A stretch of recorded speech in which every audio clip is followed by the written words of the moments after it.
Well, I've been in Sydney 3 weeks now, and it is an absolutely fabulous city. Such a fun city to visit. And so many national parks here in Australia in general.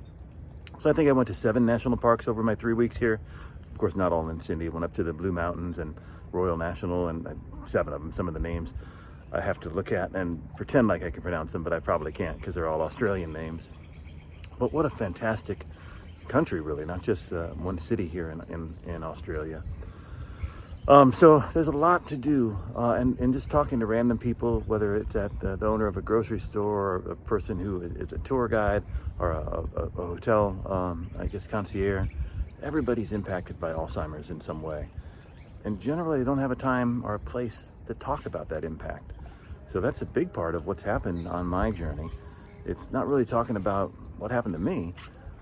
It's about letting them share their story about what happened with them. And so I hope that you listen to some of these stories on this channel.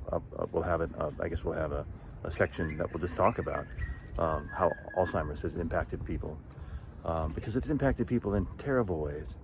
And that's, I guess, the whole point of our mission here. It's not to visit different countries. It's not to visit national parks, although that's cool. The idea is that you'll want to follow this and donate to Alzheimer's research. Our goal is to raise $25 million for Alzheimer's research and really bring in AI groups within research institutions and medical research groups within different institutions. What I'm finding out so far is they're kind of doing their own thing. And that's not necessarily a bad thing or a good thing, but if we can bring the two together, I think we could have a really interesting opportunity to look at Alzheimer's and look at the disease in new and innovative and non-human ways. And that non-human way is really an important aspect to talk about. When you take a look at what's going on with AI in the military, and they'll have AI flying F-32 and F-22 jets against our top fighter pilots.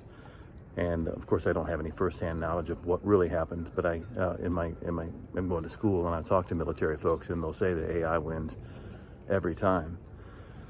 And that's a whole nother challenge about AI and how AI can impact us in negative ways as well. But in this case, you take a AI and it's dogfighting against a top human pilot. It just thinks differently. It thinks non-human, but it knows what the humans are going to do. So it can fly straight at the pilot. It can do 20 Gs. It doesn't care. If it crashes into you, it's just going to fly into the plane the next day.